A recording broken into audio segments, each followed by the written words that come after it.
Hi everybody, my name is Claudia Rinaldi and I am a professor of special education at LaSalle College, which is in Newton, Massachusetts. I'm really excited to be here at this Bilingual Educators Virtual Summit and to bring you a little bit of information about what do we do to define better or differentiate between language difference and language disability.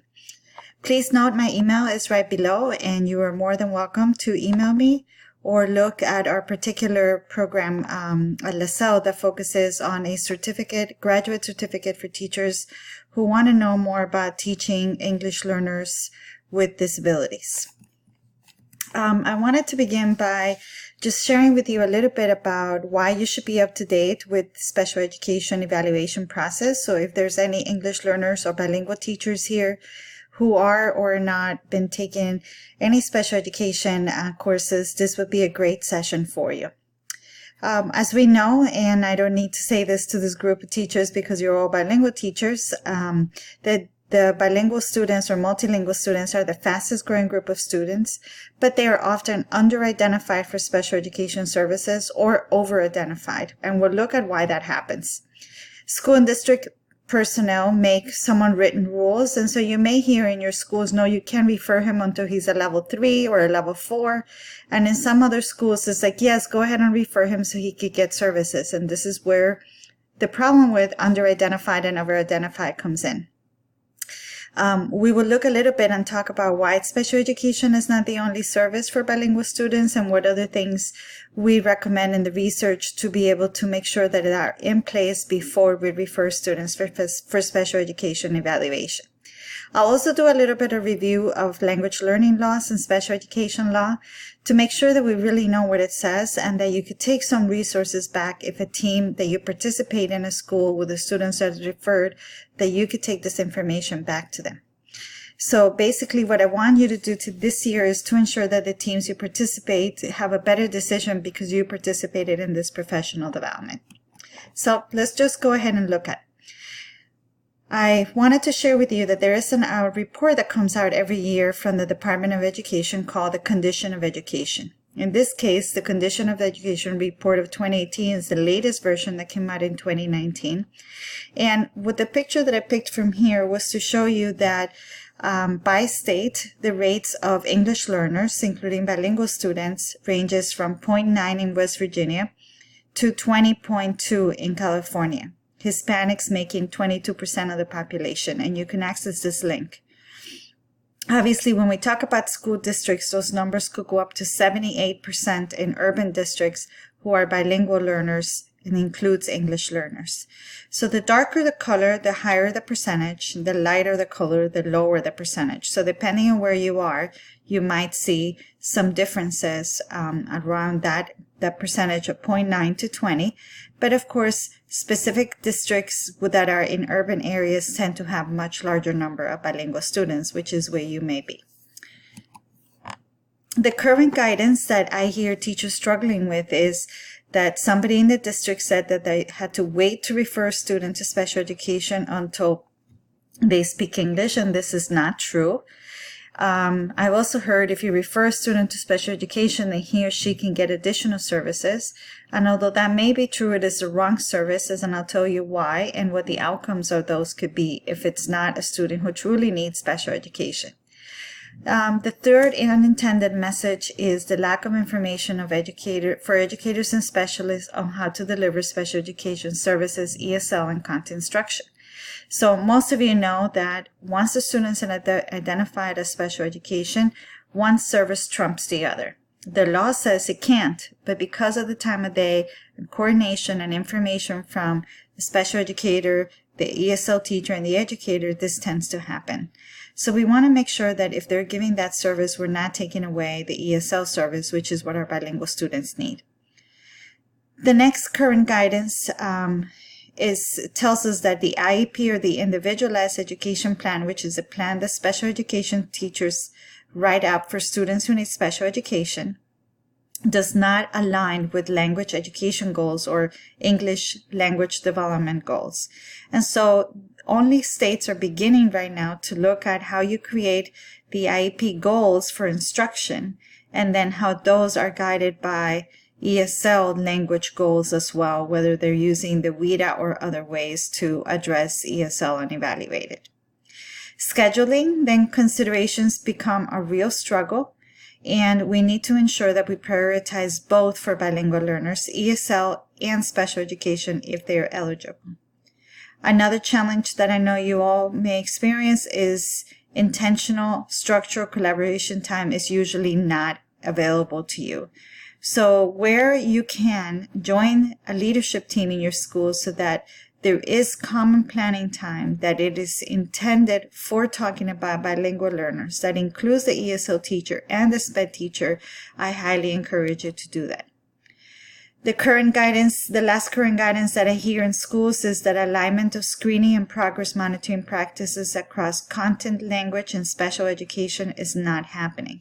So if your district or your school is doing multi-tier systems of support, what we used to know as RTI in reading and now in all areas, make sure that the ESL teacher and the special education teacher is invited to those meetings, because that's how they're able to provide information on what the screening tells you and what the progress monitoring impact is. Is the student not making progress because of the English language or because the intervention was delivered only in English?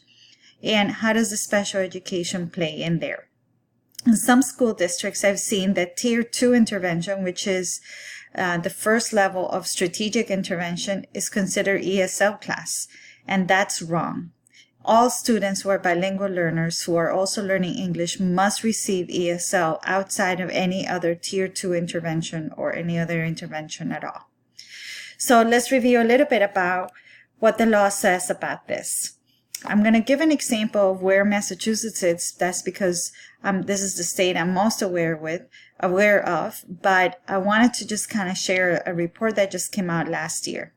In this report that looked at English learners, 1 in 7 English learners drops out of school completely.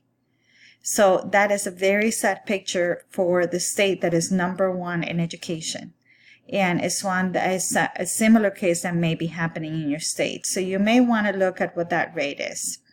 Additionally, 1 in 3 English learners does not graduate on time, which is another issue, because we want kids graduating on time, and those that don't tend to come to drop out. So that may be feeding into the 1 in 7. If you wanted more information on this, the link on the Massachusetts Education Equity Partnership report is there. So what ends up happening is over and underrepresentation, and I shared that a few minutes ago.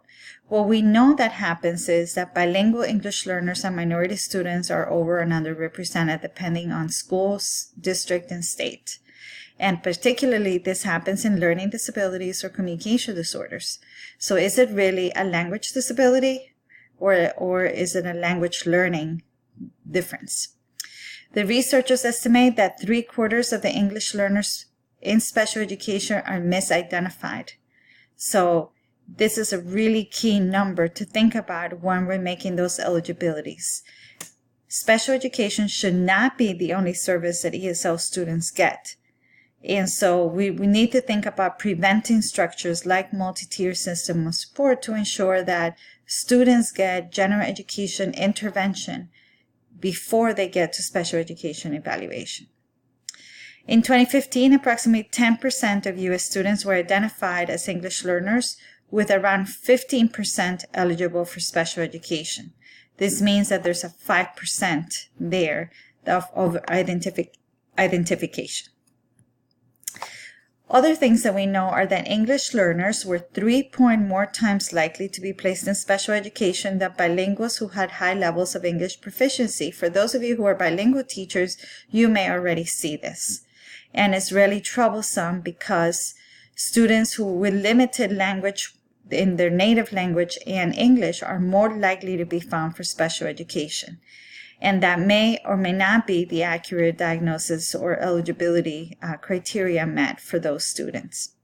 The Department of Justice also found that the evaluation of English learners was overwhelmingly conducted in English only, rather than based on the individual language profiles of learners. And this is what's causing the over-identification of students who are limited in their native language and language 2. Again, there's a link there to the whole report where this information comes from if you want to get more into learning the specific details that they found. English learner students who were eligible for special education services were less successful academically than students who were not. And so thinking about the challenge of students who go into special education and not being successful, it's really, really important for every bilingual teacher to speak up in your meetings when this evaluation or referral to special education happens, because their outcomes are very, very poor. Now, one of the reasons that this happens is because when English learners get special education, we typically drop the ESL part of it. And they're also taught in English, which then creates two different expectations, one in the general education classroom and one in the special classroom with less support in the language development. So special education should not be a place where they get more services just because there's a lower teacher-student ratio. We actually, make situation worse for these students because the only instruction they're getting, even if it's one-to-one, is in English. So I really encourage you to speak up in those meetings and, ensure that ESL classes with you or whatever the ESL teacher who provides the service is maintained, and that they think about what language of instruction should be used for interventions or special education. They saw this outcome for across three different grade levels and in 3 different states. So the outcomes for these students who are English learners eligible for special education are very, very, very, very dismal. The lower the English level, the poorer the outcomes for students in 3 to 12. For high school students, the struggle was even more, which could lead to the dropout rates that I showed in our slide earlier. This information comes from the Haas and Brown book, Supporting English Learners in the Classroom, that just came out a few weeks ago in April of 2019. Feel free to look for it in Amazon. So what do we know that should be happening according to the law? One is that we should be aware of the Language Learning Education Law, ESSA 2015, and in particular look at Title I and Title III. This law ensures that it requires that learners of English and immigrant students learn English as a new language and have access to grade level content. That access may happen with their native language instruction in ESL. There's also special education law. The most recent reauthorization of the Individuals with Disabilities Education Act was in 2004 and its regulations in 2006. It says that it requires children with language learning needs to receive non-discriminatory assessment processes, meaning that we cannot give them English tests to then identify them for special education. And I'll talk a little bit more about that. So for those of you who are bilingual teachers and you don't know what happens when you refer a student for special education, I highly urge you to ask what language the students are evaluated and what test and how it's done to ensure that there's no overrepresentation and that the outcomes of these students are worse than they would have been if they stayed with you in bilingual education. The third set of federal legal foundations is civil rights law. The Civil Rights of 1964, the Section 504 of the Rehabilitation Act of 1973, and the Americans with Disabilities Act of 1990, those guarantee and regulate fundamental freedoms and protections so that no student could be discriminated. And the law case that really led this effort was in 1975, Lau versus Nichols, and you could search for that because it addresses the specific needs and language barriers for English learners and how not providing access to the curriculum makes for discrimination. If you look at the new reauthorization currently happening with the Every Student Succeeds Act, ESSA, there are 2 particular Title I and Title III aspects that are related to English learners. Title I requires that English language proficiency standards are aligned to what you're teaching in the general curriculum, in the general education classroom. This is really important because I hear a lot of teachers who are ESL teachers asking what curriculum to use. And you can certainly buy a curriculum that you use in your classroom for ESL pullout, but think about the fact that if the students are learning one curriculum in the general education classroom and then come to you to learn a different curriculum, even if that curriculum is aligned to the state's academic content standards, you're giving two curriculums that may be different content, and so you're requiring the student to learn twice as many things as non-English learners in your classroom. The Title I also requires an annual English language proficiency assessment that is aligned to those ELP standards. This is often done in 40, and I think 22 states right now use WIDA, but there are other systems that could be used for that ELP assessment annually. Title III then maintains a separate funding stream dedicated to the education of English learners. And this is where you could ask your administrators how they're using that fund of money, and that you would need professional development and attendance to conferences or graduate programs that would help you learn better ways to support these students and support teachers that you're working with English learners and bilingual learners. Title III also requires that we start reporting the description of the language programs and activities and the number and percent of English learners with identified disabilities, as well as those who do not reach English proficiency after 5 years, what we call long-term English learners. This is really important because prior to the last few years, districts may not even have known how many English learners were identified with disabilities. In fact, there were silos happening in the English learner office and the special ed office, and those databases did not mix together to tell you the cross number of both of them. So it's really important that now we don't only describe the programs, and that would be, transitional bilingual, dual language, two-way, or just a sheltered English immersion program, but also the numbers of students with disabilities, and their move to reach English proficiency as really key aspect that the state has to report, which means that teachers can ask for that information at any time. So what do we recommend for assessment? That's really key here, right? Because you want to be able to disentangle a learning disability from a language difference. So one of the things that I worked on was this RTI-based SOD identification toolkit under the National Center for Learning Disabilities. So if you go to the citation right here, the RTI Action Center, you can access this and it would provide more details. But basically, there are 5 recommendations for the assessment of bilingual learners in special education. And this is to differentiate whether it's a learning disability or a language difference. One is that you make sure that the school includes the right expertise and knowledge of the team so that you can actually have a good conversation, effective, and that it looks at the whole child, their performance in ESL classroom, their performance in general ed classroom, and their performance in the testing that they're doing. So make sure that you are included in those teams.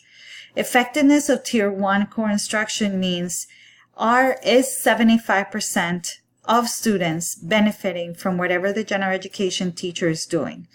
So it is really important if the school is not doing multi-tier systems of support that they consider doing it, because this initial way to gather information on universal benchmark assessment will tell you if 75% of kids in the class where the English learner is not making progress, benefiting from that information. And if it's not, it may not be the English learner's problem, but it may be the problem with core instruction. And so the teacher may need help to make sure that what she's teaching or he's teaching is actually reaching at least 75% of students. The third recommendation is, if the student is receiving interventions, is to make sure that ESL is not seen as a Tier 2 intervention or a Tier 3 intervention. Tier 1 for English learners or bilingual learners is the general education plus ESL, and Tier 2 would be an additional intervention that the child is provided with based on what we know that the child is doing in reading or writing or math, which are the common areas where they're provided interventions. One of the things that you want to ensure is that the person looking at the data knows that the child is an English learner, and when they're thinking about that intervention, that they may get recommendations from the ESL teacher of what would make it an effective intervention for bilingual learners or English learners. Number 4th recommendation is the effectiveness of the academic assessments and interpretation. And this is really key because oftentimes the school psychologist or the special ed teacher will report on tests that you're not aware of. So we'll talk a little bit about those in a few minutes, but become informed about which are the tests that they do and how the ESL testing also informs the data gathering that they're doing for special education evaluation. The last aspect of recommendation that you could begin this year is creating what we call comparison to populations or normative sample, what we also call comparison to a true peer. When you're unsure about a student and whether they meet eligibility for special education needs, one of the things that you want to look at is comparing the child to a child that has as many factors that compares to that child as they are, and look at their both levels of progress in ESL and in academic classes. This means, for example, you may have 2 bilingual students. One is who is a level 1, the other one is a level 4. That would not be a true comparison. There are different levels of English. But if you had 2 students that had similar English language development levels, who had similar immigration patterns, who had similar years in the country, similar instruction, then you could see why one is making progress and not the other, and be able to say, okay, this child is making progress, so this is another sign that maybe this child actually does have a learning disability. Now let's go back to focusing a little bit more on smarter assessments. One of the things that the law says is that we should have a principle of fewer and smarter assessments. And what does this mean? That means that we use assessments that have actionable information, meaning that giving an IQ test does not have actionable information. The only reason to give its test is to make sure that the child is not below a cognitive level and a number that we have identified as being cognitively challenged. But other than that, all the tests that do not provide you a link to instruction are not what we call high quality. They also talk about fair and supportive of fairness in equity of education opportunity, meaning that assessments should be fair, including fair measures of student learning for students with disability and English learners, meaning that if the test was normed on a sample in the Northeast and you have children that you're teaching in the Southwest, and there are questions about snow or questions about the East Coast or the North, that those are carefully removed and that you identify test as being biased around the students that you are actually testing. Go back and ask the special teacher and the school psychologist to let you see the norming population. Check to see how many students are actually from your field, from your state. So, for example, if you look at the Bateria 3, which is a common special education assessment given to bilingual students, you will note that they have only 11 students from Texas and 0 from Massachusetts as an example. So when we look at norming populations, who are then the students that they are including to make sure that we are able to compare these populations? If I look at that test and I have a student in Massachusetts, I would say that the test is biased. Not only does it not represent the students in the state, but it doesn't represent a lot of the background that my students come from there. So again, you could use the test, get information on how to connect it to instruction, but being really careful that that's not the only thing that we do for finding a student eligible for special education.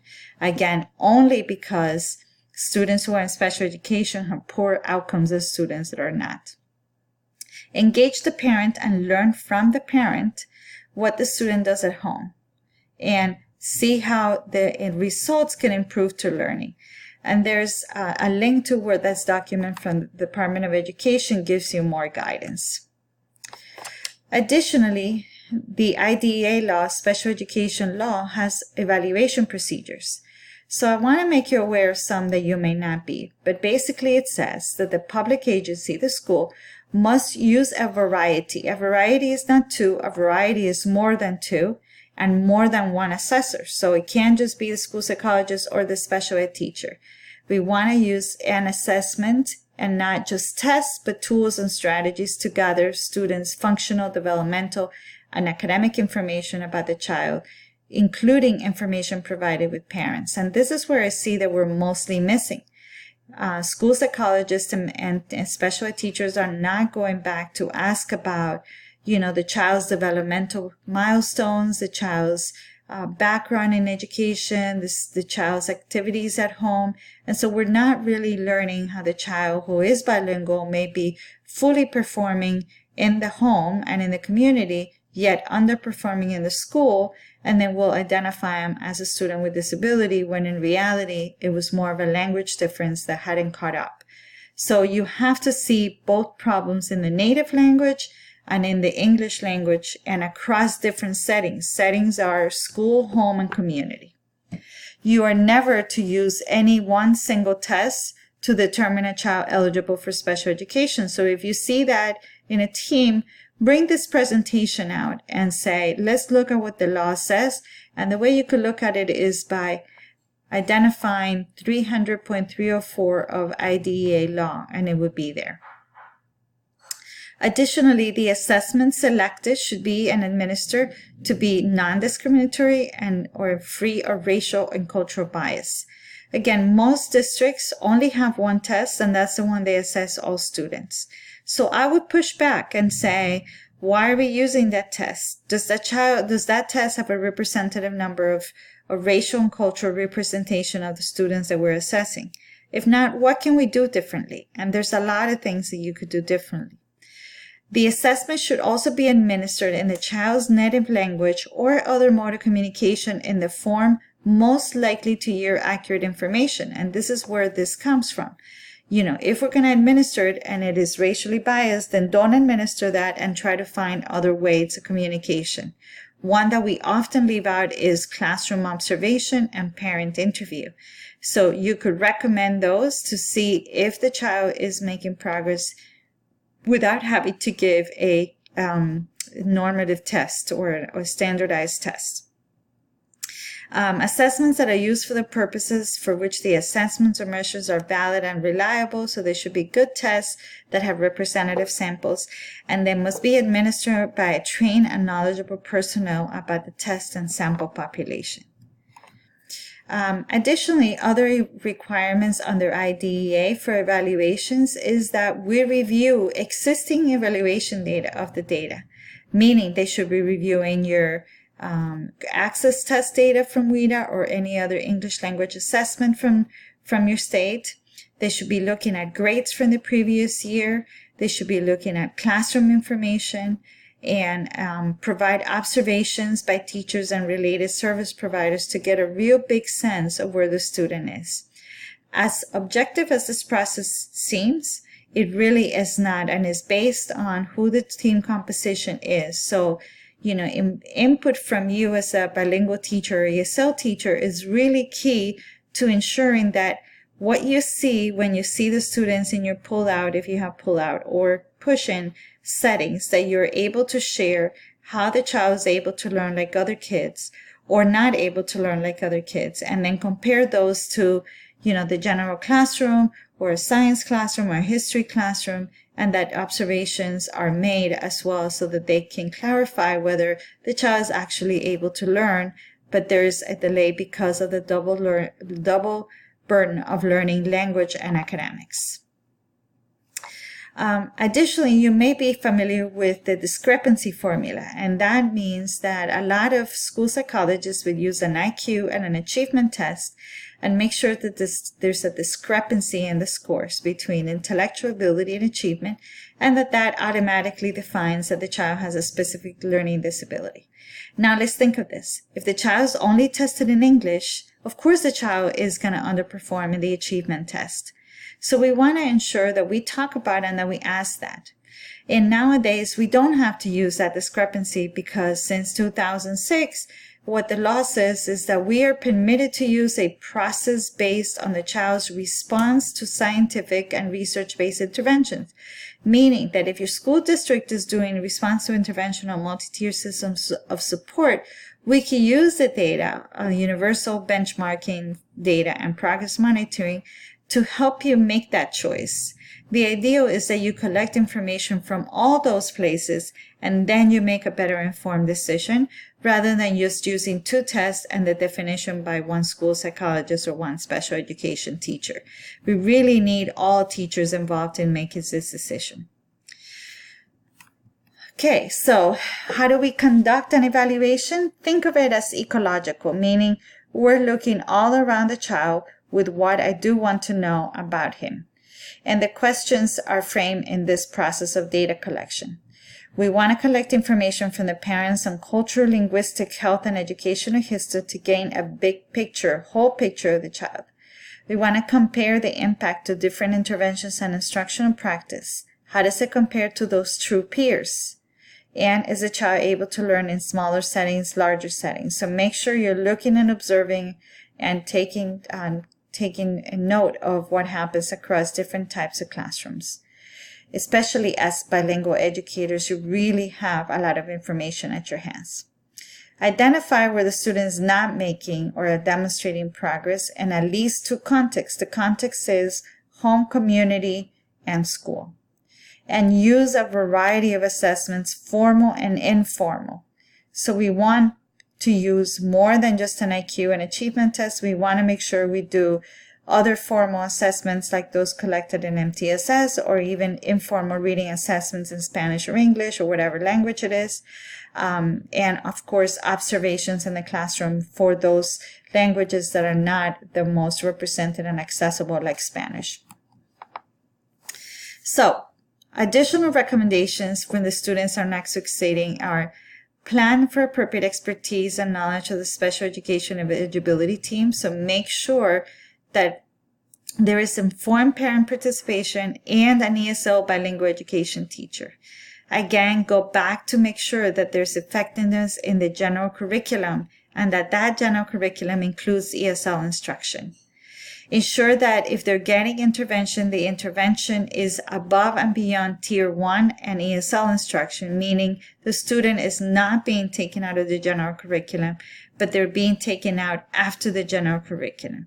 I know they're going to miss more, but they need the richness of the reading instruction in order to get that reading intervention to help and not supplement the Tier 1. Make sure that you're progress monitoring at least monthly to make sure that that intervention is working. Otherwise, we may keep an intervention that is not making an impact, and some other child may be benefiting from that intervention, and your child may benefit from a different intervention. Ensure the appropriateness of academic assessments and interpretation of the evaluation process. So go back to that ecological chart. Did we collect information from everybody? Including, did we know how the child compares to a true peer? Again, for more information, I provided a link here that will help you to kind of navigate that part of the information gathering. One of the things that I wanted to include here was also a small instruction on the different types of assessments. I've sat in a lot of districts and people talk about using, the reading assessment or the Fountain Sempione test, benchmarking test as a screener. And a screener is a very different tool than a 45-minute individually administered test. So I kind of wanted to make sure that I talked about these 3 different types of assessments. One is mastery measurement, another one is dynamic assessment, and the third one is curriculum-based measurement. So what I want to ensure that you know is that if you're doing multi-tier system support, the curriculum-based measurement is really where the information is. It should be quick, kind of red flagging screeners that tells us whether we should look more specifically to diagnostic assessment to tell us where the problem is. So in MTSS, the universal screener or the benchmarking at the beginning of the year is a way to see who we should look at in more specifically in order to move into forward.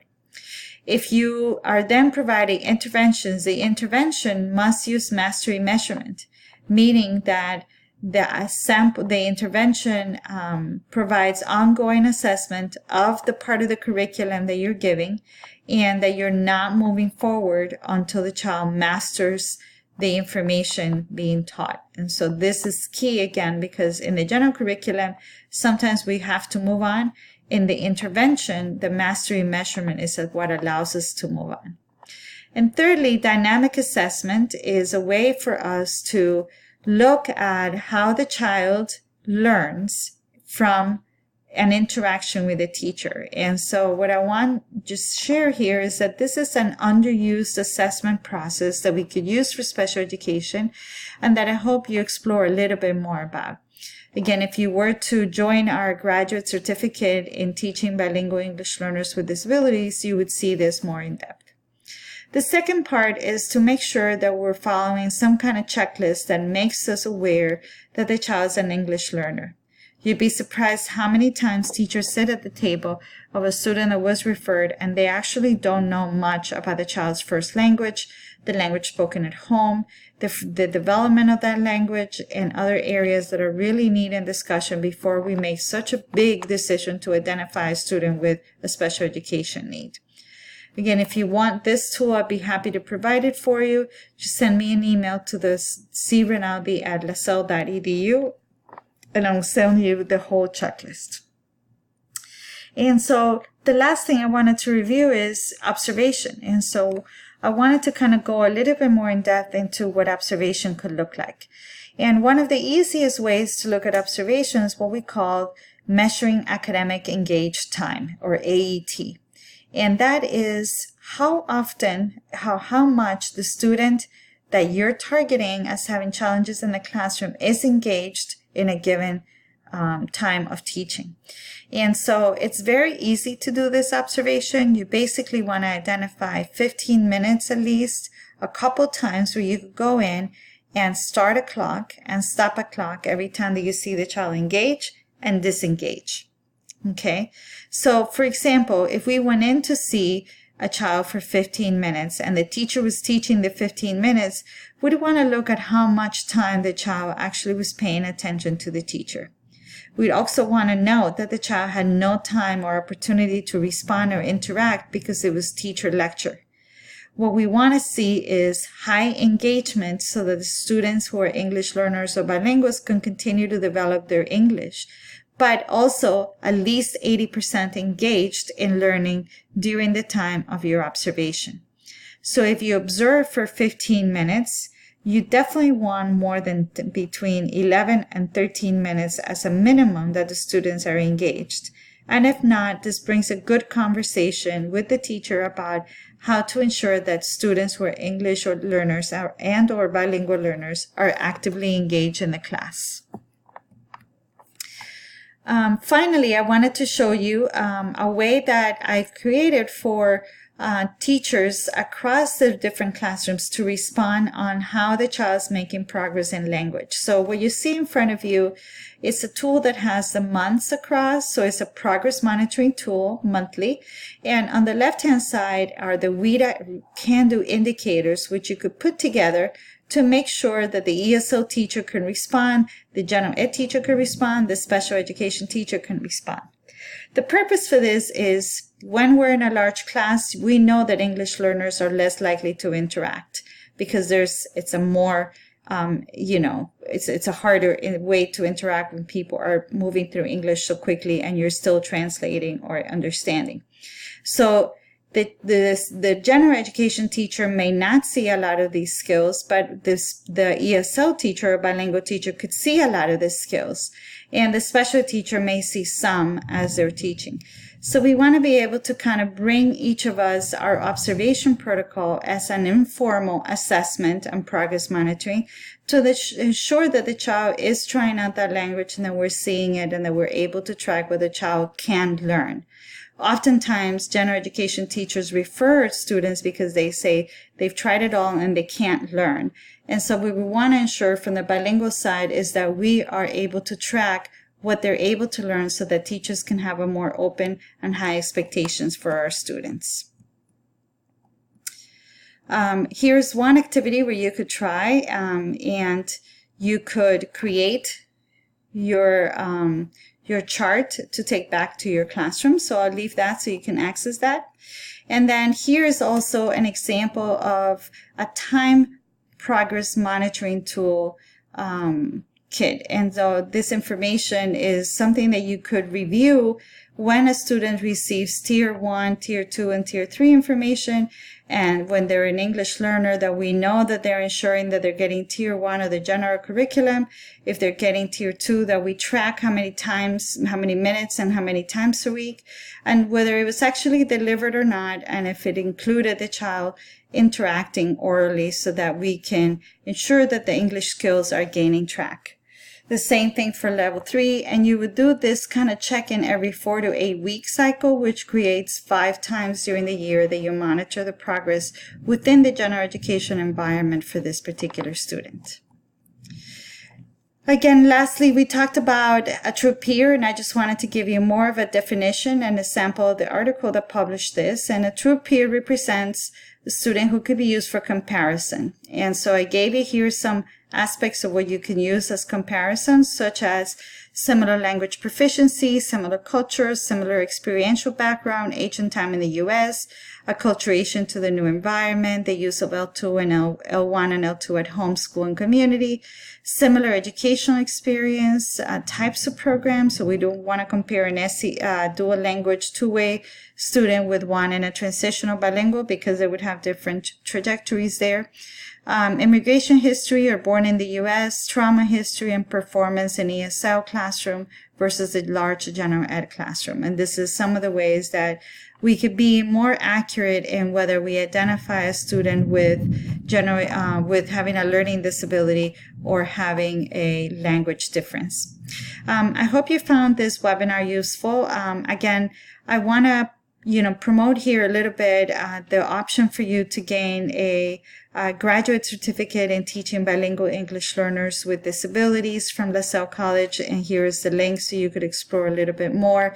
You could take it for professional development credit or for graduate credit that you could bring into your graduate program.